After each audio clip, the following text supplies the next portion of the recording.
आदाब दोस्तों, मैं शाहिद सर एक बार फिर से आप सभी बच्चों के खिदमत में हाजिर हो चुका हूँ।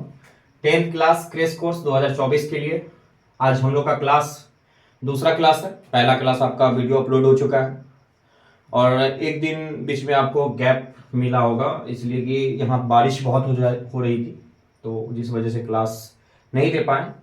तो इसके लिए मैं क्षमा चाहता हूँ सभी स्टूडेंट से। बस आज से कंटिन्यू क्लास रहेगा। मैथ का सेशन स्टार्ट था, ट्रिगोनोमेट्री चल रहा था। टाइप 1 में हम लोग पढ़े थे कि अगर कोई ट्राइंगल, मान लीजिए समकोण ट्राइंगल ही इसमें यूज होता है, तो ये समकोण ट्राइंगल है, ये ए मान लेते हैं, ए बी सी एक समकोण त्रिभुज है, यहाँ 90 डिग्री का कोण बनेगा। ये हमेशा बना देना आपको। 90 डिग्री आप ना लिखो कोई बात नहीं, लेकिन देखिए हर चीज का एक तरीका होता है, तो आप तरीके से चलोगे तो अच्छे नंबर जरूर है कि मिलेंगे। तो इसलिए अच्छे नंबर के लिए आपको तरीके से चलना होगा। तो ये कोण अवश्य बना दें। यहाँ पे 90 डिग्री आप लिखो अथवा नहीं लिखो कोई दिक्कत नहीं। इसको हम लोग कहते हैं लंब, इसको कहते हैं आधार, और इसको हम लोग कहते हैं कर्व। परपेंडिकुलर, बेस और हाइपोटेन्यूज। लंब और आधार आपस में बदलते रहते हैं, लंब और आधार आपस में चेंज होते रहते हैं। कर्व कभी चेंज नहीं होता है, नेवर चेंज, नेवर चेंज। आज हम लोग एक नए टॉपिक का डिस्कशन करेंगे और उसके ऊपर जितने सवाल आते हैं उसको हम लोग देखेंगे। पाइथागोरस सूत्र। पाइथागोरस सूत्र क्या होता है? पाइथागोरस सूत्र होता है कर्ण स्क्वायर बराबर लंब स्क्वायर और प्लस का आधार स्क्वायर, लंब स्क्वायर प्लस का आधार स्क्वायर। आपको सिर्फ इतना ही याद रखना है, अगर लंब दिया हुआ है, कर्ण दिया हुआ है, तो आधार भी निकालने के लिए हम सीखेंगे, लेकिन सूत्र याद नहीं करना है। सूत्र सिर्फ आपको इतना ही याद करना है, इससे ज्यादा सूत्र याद करने की आवश्यकता नहीं है इसमें। जैसे बहुत जगह आप सूत्र जैसे आप पढ़े होंगे, लंब स्क्वायर बराबर कर्ण स्क्वायर माइनस आधार स्क्वायर, आधार स्क्वायर बराबर कर्ण स्क्वायर माइनस लंब स्क्वायर। तो ये सब याद करने की आवश्यकता नहीं है, सिर्फ आपको इतना याद करना है, बाकी आप बनाते बनाते सारा सीख जाओगे, ये उम्मीद है।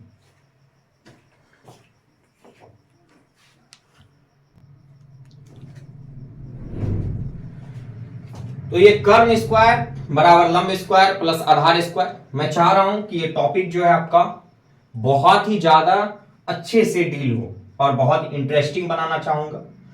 इसके लिए मैं थोड़ा सा छोटा सा शॉर्ट स्टोरी सुनाना चाहता हूं, जो कि एकदम मेरे सिवा स्टोरी आपको कहीं सुनने को तो मिलेगा नहीं, ये खुद का बनाया हुआ है, लेकिन ये पूर्ण रूप से काल्पनिक है।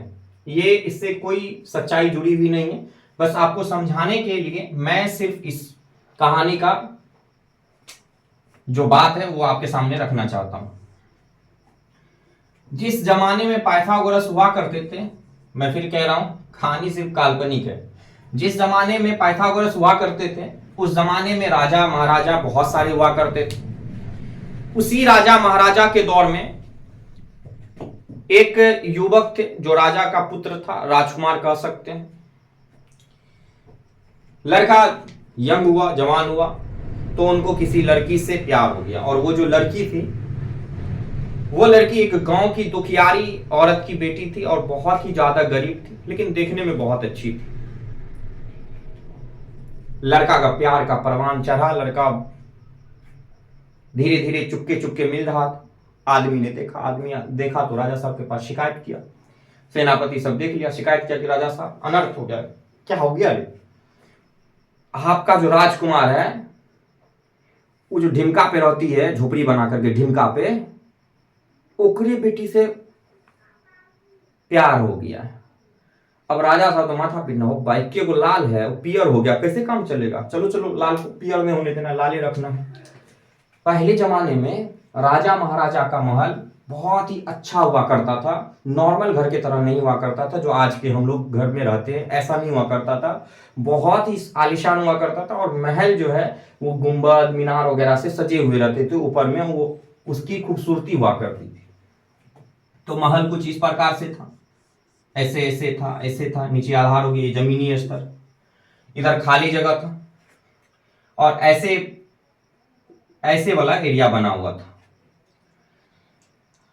ये कहीं कहीं किला था, पूरा नहीं था बना हुआ, खंबा टाइप का, बीच में दीवार था कहीं कहीं, ताकि सुरक्षा अच्छे से मिले। एक दिन लड़का के पिताजी बुलाए राजा, ये राजकुमार जी यहाँ आओ जी। डिमका पर जो लड़की रही छोकरा से प्यार, जी पापा। तू तो एकदम क्या क्या नहीं सोचे थे कि तुम्हारा शादी राजकुमारी से करेंगे, 500 हाथी लेंगे, हैं, स्वर्ण लेंगे, ढेर सारे हीरे जवाहरात आएंगे, अब तुम मेरे को ढिमका पर की लड़की की शादी, क्या बताएं यार। कहा कि पापा हम कह दे रहे हैं करेंगे तो ओकरे से करेंगे, नहीं तो मर जाएंगे। एक दिन बड़े बड़े उठा बेचारा, नहीं दिया जाने के लिए चुपचाप चढ़ गया टिंगला पे। ये जो लाल है राजा का लाल, ये चढ़ गया टिंगोला पे। कहां पे चढ़ गया? टिंगोला पे। अभी तो लाल हंस रहा है टिंगोला पे चढ़ करके। बसंतियों को पता चल गया, लड़की का नाम था बसंती। बसंती को पता चला, बसंती आकर के देख रही है। बसंती जैसे देखी यहाँ पे आकर के खड़ा है, ये खड़ी हो गई बसंती, यहाँ पे बसंती खड़ी हो गई है। बसंती ऐसे मुंह इसका बन गया कि गिर जाओगे मर जाओगे, अरे जो पापा कह रहे हैं उसी को मान लो, कहा ऐसे कर, रो रही बेचारी। इसका रोना देखकर बेचारा इस भाई साहब को भी रोना आ गया, और इसका मुंह जो ऐसे बन गया, ये भी रोना शुरू कर दिया कि बसंती रो मत, हम आ रहे हैं तुम्हारे पास। कहा कि रे वो उतर के या उतर के आओ नहीं तो मर जाओगे। कहा कि नहीं पापा मिलने नहीं देंगे, इस जमाने में नहीं मिलेंगे, लेकिन मर कर तो मिलेंगे, तुम्हारे पास आएंगे तो आएंगे। राजा साहब सो कह रहे नूनू आ जाओ तुम, हम तुमको इसी से कराएंगे, लेकिन ये बेटा के वो लालच, गुदरी का लाल कहीं गुदरिये में न रह जाए, फिर दिक्कत हो जाएगा। राजा साहब को दिमाग में कुछ फुर नहीं रहा था। सेनापति कहे कि राजा साहब एगो महापुरुष है, साइंटिस्ट बाबा है, वैज्ञानिक बाबा है पाइथागोरस, उसके पास चलिए समस्या का हल जरूर मिल जाएगा। राजा साहब बुलाए पाइथागोरस। राजा साहब बुलाए तो चुपचाप एकदम पाइथागोरस साहब को अपने बागान में लेकर के गए, बगीचा में सब बात बताए। कहा कि राजा साहब किला के बारे में बताइए, तो नक्शा कहा कि देखिए राजा साहब किला जो ऐसे ऐसे है, ताकि मान लीजिए यहाँ पे वो सेना रख देते थे, यहाँ पे ऐसे बना हुआ रहता था पहले, और यहाँ हम लोग का धरातल एरिया, जमीनी एरिया। राजा कहा पाइथागोरस के राजा साहब एक बात बताइए, लड़का है कहाँ? कहा कि टिंगोला पे। कहाँ पे है? एकदम शीर्ष स्थान पे टिंगोला पे है। कहा कि मंत्री साहब आप तो जानते होंगे उसकी लंबाई, नीचे वाला आधार वाला। कहा जी हुजूर। लंबाई कितना था? तो राजा साहब कहा कि देखिए उसकी जो लंबाई थी वो 12 मीटर थी, लंबाई 12 मीटर थी। कहा कि 12 मीटर लंबाई। आधार? कहा कि हुजूर आधार जो है वो 5 मीटर था। कहा कि एक काम करो, 12 5 17, 17 मीटर का रस्सा लाओ तो फेंको तो इसको। 17 मीटर का रस्सा लाया, अब फेंका। जैसे फेंका नहीं, लड़का के कपार पे लगा, सर पे लगा, और जैसे ही सिर पे लगा कहा कि आप लोग योजना बना रहे हैं ऊपर आने का, देख लीजिएगा, हम नहीं अभी कूद गए तो कह दीजिएगा पापा कह दे रहे पिताजी हम आ रहे हैं। ये पत्नी मैंने गर्लफ्रेंड, और ये पति मैंने बॉयफ्रेंड, ये दोनों आपस में ये कह रहा है कि अब तो हम कूदिए जाएंगे। कूद रहा था तो बसंती का तोड़े हमारे प्यार के कसम नहीं कूदी, बेचारा वहीं रुक गया। ये नहीं कूदा, बेचारा वहीं रह गया। ये 5 मीटर, ये 12 मीटर, 17 मीटर फेंका, इसके कपार पे यानी सिर पे लग गया, नहीं हो पाया। अब पाइथागोरस कहा कि रुकिए 2 मिनट, हमको चिंतन मंथन करने दीजिए, देखते हैं कि समस्या क्या हो रहा है, क्या कि रस्सी क्यों नहीं जुमा। हालांकि दोनों तो आधार आप कह रहे कि सेम है, लेकिन ऐसा हो क्यों रहा है। तो फिर पाइथागोरस सोचे, क्योंकि उस समय के वैज्ञानिक थे तो उन्होंने मैथ का फॉर्मूला इस्तेमाल किया, अपने दिमाग में कुछ फॉर्मूले ड्राइव किए। उन्होंने कहा कि अगर ऐसा नहीं हो रहा तो एक काम करते हैं, 12 का स्क्वायर कर देते हैं और 5 का स्क्वायर कर देते हैं, इन दोनों को जोड़ देते हैं, तो 12 का स्क्वायर 144। स्क्वायर का भी हम बहुत जल्द आपको ये सबका चुटकी में हल करते हुए आपको सिखा देंगे। 5 25 ऐड कर दीजिए, 5 4 9 4 2 6 1 169, 169 हो गया। काकि 169 तो बहुत ज्यादा हो जाता है, अगर 169 मीटर का फेंकेंगे तो लड़का तो पागल हो जाएगा, वो कूदिए जाएगा।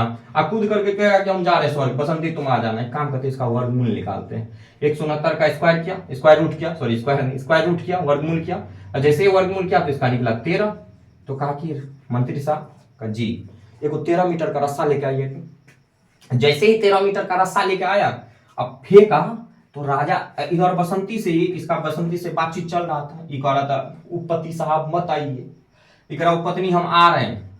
आज जैसे ही 13 मीटर का रस्सी यहां से फेंका तो राजा सबका जो पहले महल हुआ करता था उसमें क्या होता था कि आप रस्सी को अगर वो इस तरह का स्क्रू होता है उसमें लगा करके फेंकोगे तो यहाँ पे अटक जाता था। तो जैसे ही फेंका चुपचाप अटक गया, तब तक ये बात कर रहा है, इधर बैठा हुआ है कि हम आ जाएंगे। दो जो भारी भरकम शरीर वाला, इस शरीर वाला दोनों सेनापति को चढ़ाया, काफी चढ़िए तो चुपचाप चढ़ करके आप पूरा एकदम दोनों एकदम पोंजा में पकड़ लिया, मतलब बाजू पूरा एकदम कस लिया, अब कस करके चुपचाप लेकर के चल आया। राजा लिया, दूध पेड़ा दिया, प्यारे के नशा छोड़े, पढ़वी मैट्रिक पास करेगा, देखने ना सर जी का क्रैश कोर्स स्टार्ट है, जाओ पढ़ो। बेचारा बसंतियों चल गई पढ़ने, यो चल गया पढ़ने, कहानी आपका खत्म। लेकिन कहानी से हमको ये पता चल गया कि इसका स्क्वायर अगर कर देंगे, एक वर्गमूल निकाल देंगे तो जो ये मान आएगा वही मान हमारा कहलाएगा कर्ण। क्या कहलाएगा? कर्ण। और यही दिया था किसने? पाइथागोरस साहब ने। तो मेरा मकसद एक ही था कि आप सभी बच्चों को थोड़ा सा इंटरेस्टेड बनाना है स्टोरी के माध्यम से। मैथ का हर वो टॉपिक जो जटिल होगा मैं आपको कहानी के थ्रू इंटरेस्टेड करके आपको उसमें रमने की बात जो रम जाए, दिमाग में ऐसा सेट हो जाए, मैं कोशिश करूंगा। क्योंकि मैं नहीं कहता हूं कि आप सीख जाओगे, लेकिन मैं कोशिश करूंगा कि आपको अच्छे से अच्छे कॉन्सेप्ट और कंटेंट देना है। तो जब आप अच्छे कॉन्सेप्ट और अच्छे कंटेंट अगर आपको यहां से प्रोवाइड की जाएगी तो इसलिए बात है कि आप पढ़ोगे और मन लगा करके पढ़ोगे। तो इस तरह से पाइथागोरस ने बसंती को अपने घर ये भाई साहब को हमारे पास भेज दिए 10th का क्रैश कोर्स करने, जो कि करेगा नहीं क्योंकि बहुत पहले की बात थी। तो चलिए वापस से आते हैं। तो हम लोगों ने क्या क्या सीखा? हम लोगों ने सीखा कि अगर कर्ण स्क्वायर निकालना है तो लंब स्क्वायर प्लस आधार स्क्वायर, और आपको पता होना चाहिए कि कर्ण बराबर अगर कर दें, हम इसको बराबर में लिख दें तो स्क्वायर अगर इधर आएगा तो ये वर्गमूल का सिंबल ले लेता है, तो ये हो जाएगा लंब स्क्वायर, ये हो जाएगा लंब स्क्वायर प्लस आधार स्क्वायर। देखिए गोदी में कुछ नहीं तो वर्गमूल का ही सिंबल माना जाता है, ये वर्गमूल ही होता है। अगर गोदी में 2 रख दे, गोदी में बाहर नहीं, ऐसे नहीं, ये 2√2 हो जाएगा। फिर यहां पे जो भी आ जाए, मान लीजिए x है तो 2√x आ गया। लेकिन गोदी में है तो ये 2 नहीं है, ये इसका सिंबल होता है, वर्गमूल का सिंबल गोदी में 2, यानी √2, मतलब रूट को आप अगर वर्गमूल को लिखना चाहते हैं तो उसकी जो सिंबल यानी संकेत होता है वो ये होता है। इसी तरह से अगर घनमूल देखा जाए इस क्यूब रूट को, तो घनमूल का आपका ऐसे होता है, गोदी में 3, गोदी में 2 स्क्वायर रूट, गोदी में 2 बार, गोदी में 3 बार। जैसे मान लीजिए आपके सवाल आने वाले हैं, उस पर हम लोग देखते हैं। जैसे मान लीजिए एक सवाल में करा था, आपको क्वेश्चन पूछ दिया, बोर्ड भाई साहब, बिहार बोर्ड साहब, यूपी बोर्ड, चाहे जो भी बोर्ड हो, लगभग एनसीईआरटी है तो सारा सेम ही आता है, कुछ ज्यादा इधर उधर नहीं रहता। उन्होंने कहा कि देख बुआ, आपको लंब देते हैं, लंब दे दिया इन्होंने 4 सेंटीमीटर, आधार दिया इन्होंने 3 सेंटीमीटर, और पूछा कि बुआ कर्ण कितना होगा। बसंती याद है ना? चलिए हम लोग लिखेंगे पाइथागोरस। देखिए ये सवाल है, जब आप हल कीजिएगा तो यहां पे हल लिख करके आप इसको चिपकाइएगा, फिर यहां से लिखिएगा जो तरीका है। मैं फिर से बता दूं, ये आपके क्वेश्चंस हैं। जब क्वेश्चन को आप लिखिएगा तो फिर उसके बाद क्वेश्चन तो आपको बोर्ड में लिखना नहीं है, सिर्फ आंसर लिखना रहता है। तो बहुत सारे बच्चे ऐसे हैं जो क्वेश्चन लिख देते, कोई बात नहीं, उससे कोई दिक्कत नहीं, लेकिन समझ जाता है तो जाहिर सी बात है, आंसर लिखिए, हल लिखिए, या सोल्यूशन लिखिए, या सॉल्व लिखिए। और सॉल्व लिख करके या हल लिख करके आप पहले लंब बराबर 4 सेंटीमीटर देंगे, आधार बराबर 3 सेंटीमीटर और कर्ण वाट करके छोड़ देंगे, और यहां लिखेंगे पाइथागोरस सूत्र से। जब मैं आगे त्रिभुज से कराऊंगा सूत्र से, पाइथागोरस क्या कहा था? पाइथागोरस ने कहा था कि कर्ण स्क्वायर बराबर होता है लंब स्क्वायर और प्लस आधार स्क्वायर के। देखिए कर्ण स्क्वायर हमें निकालना है तो कर्ण ही रह जाएगा, लंब के जगह हमें डालना है 4 सेंटीमीटर स्क्वायर, हम सेंटीमीटर को छोड़ेंगे नहीं, और जो होगा उसका रिजल्ट हम लोग देख लेंगे। आधार का 3 सेंटीमीटर का होल स्क्वायर, ये m है, थोड़ा ठीक से लिख देता हूं, चलिए 4 का स्क्वायर 16 मीटर स्क्वायर, 3 का 9 सॉरी सेंटीमीटर स्क्वायर होगा, सेंटीमीटर स्क्वायर 9 सेंटीमीटर स्क्वायर। अब इसको दोनों का ऐड कर दीजिए, 16 9 25 सेंटीमीटर स्क्वायर। अब एक बात बताइए, ये हमारा क्या आ रहा था? ये आ रहा था कर्ण स्क्वायर, तो यहां पे लिख देता हूं मैं कर्ण स्क्वायर बराबर 25 सेंटीमीटर स्क्वायर।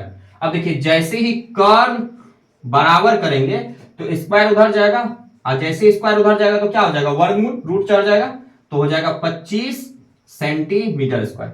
इस वर्ग यानी यहां से स्क्वायर उधर जाएगा तो स्क्वायर रूट यानी वर्गमूल, और वर्गमूल अगर इधर आ जाएगा तो फिर से वर्ग हो जाएगा यानी स्क्वायर हो जाएगा। तो 25 का वर्गमूल मैं यहां लिख दूं, चलो मैं यहां लिखने का कोशिश करता हूं, ये आपका यहां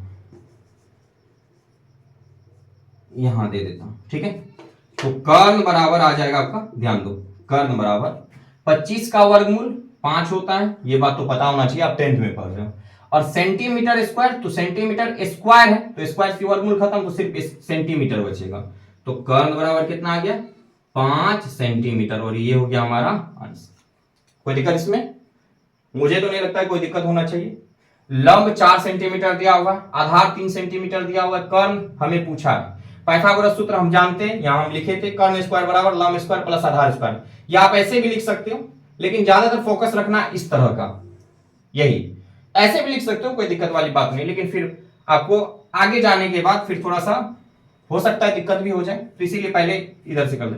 पाइथागोरस सूत्र क्या कहता है? कर्ण स्क्वायर बराबर लंब स्क्वायर प्लस आधार स्क्वायर। लंब के जगह 4 सेंटीमीटर है, 4 सेंटीमीटर बैठा दिए, आधार की जगह 3 सेंटीमीटर है, 3 सेंटीमीटर बैठा दिए, देखो इधर 3 सेंटीमीटर बैठा दिए। 4 का स्क्वायर 16 सेंटीमीटर स्क्वायर, सेंटीमीटर पे स्क्वायर आ जाएगा, 3 का स्क्वायर 9, 3 तिया 9 सेंटीमीटर का स्क्वायर, 16 9 25 सेंटीमीटर स्क्वायर। कर्ण स्क्वायर बराबर 25 सेंटीमीटर आया, कर्ण बराबर जैसे स्क्वायर उधर जाएगा तो वर्गमूल स्क्वायर रूट हो जाएगा, ये हो जाएगा 25 सेंटीमीटर स्क्वायर। 25 का वर्गमूल 5 सेंटीमीटर स्क्वायर, स्क्वायर से ये वर्गमूल इसका खत्म हो जाएगा, तो ये आ जाएगा सेंटीमीटर। सेंटीमीटर स्क्वायर का आप सेंटीमीटर वर्गमूल से जैसे ही निकलेगा तो 2 का 1 निकलता है, तो सेंटीमीटर। ये आपका आंसर हो गया। हमको लग रहा है कि आपको समझ में आ जाना चाहिए। अगर आपको दिक्कत हो रहा है कि सर और डिटेल कर दीजिए, तो आप जो मैसेज करते होंगे वो कर दीजिए आप, और पूछ सकते हैं कि सर यहाँ पे दिक्कत है, तो हम कमेंट्स आपका देख लेंगे। कमेंट्स जब देखेंगे तो आपका फिर से हम सॉल्व करने का कोशिश करेंगे अगले क्लास में। चलिए फिलहाल इसको रफ करते हैं और एक सवाल और देते हैं। स्क्रीनशॉट लेना चाहते हैं तो ले लीजिए जल्दी से।